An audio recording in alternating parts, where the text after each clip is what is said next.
Members, yesterday I listened. I listened with you for hours. I listened with you today for hours. I listened to my friends all over this chamber ask and answer questions and give very passionate debate.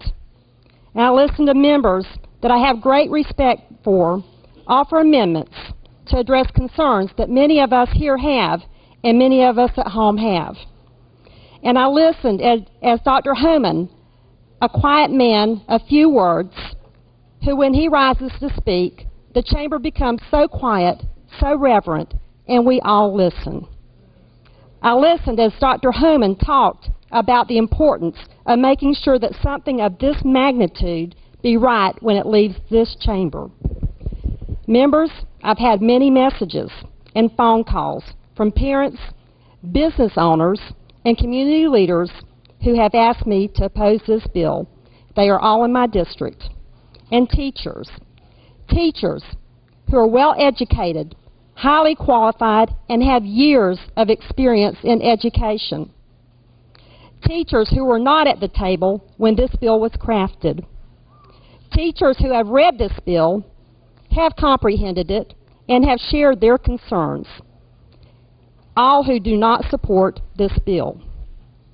And as I've read many of these messages, and while I was listening to everyone for hours, I couldn't help but remember the teachers who believed in me and instilled in me a passion for learning and striving to achieve goals. I thought about Miss Isler, my high school teacher who mentored me and encouraged excellence, who later, as the first African-American female on the City Commission in my hometown, conducted herself with integrity and always listened to and well represented her constituents, was also for me a strong female role model in the area of public service. I thought about my own mother-in-law, now deceased, Louise Boyd, who got her bachelor's degree here at Florida State College for Women, and later got her master's at the University of Florida while teaching high school and raising her family, and then taught at Newberry Elementary for years.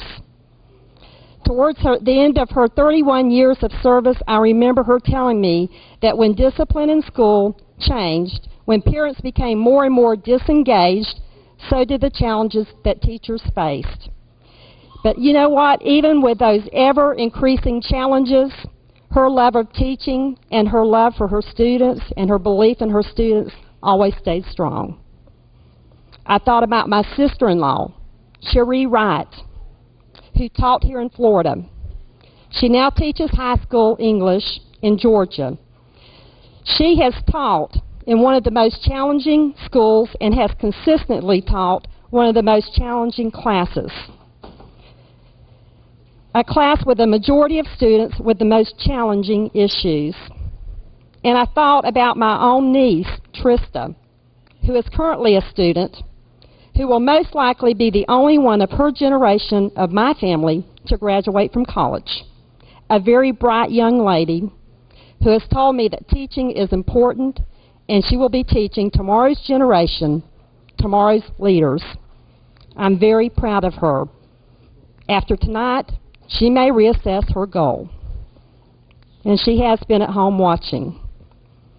And remembering conversations that I've had with my mother-in-law years ago and my sister-in-law, I still have concerns about how our very dedicated and well-qualified teachers will be affected by factors that they have no control over, affected by factors that lie in the hands of others, affected by outside factors, excessive absences of students who are out 20 to 90 days per year, excessive tardiness by students who stroll in an hour late, students with disadvantaged backgrounds with a variety of issues that affect their school performance, poor nutrition, not enough sleep, illiterate parents who are unable to help them with any homework.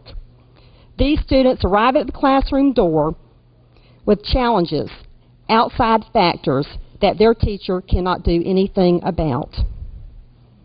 These outside factors do affect test outcomes. There is nothing in this bill that I see that addresses these very valid concerns that our teachers have expressed.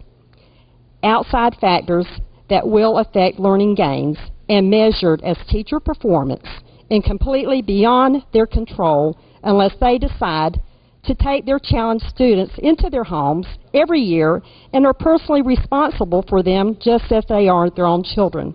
But you know what? That's not realistic, and teachers are only human.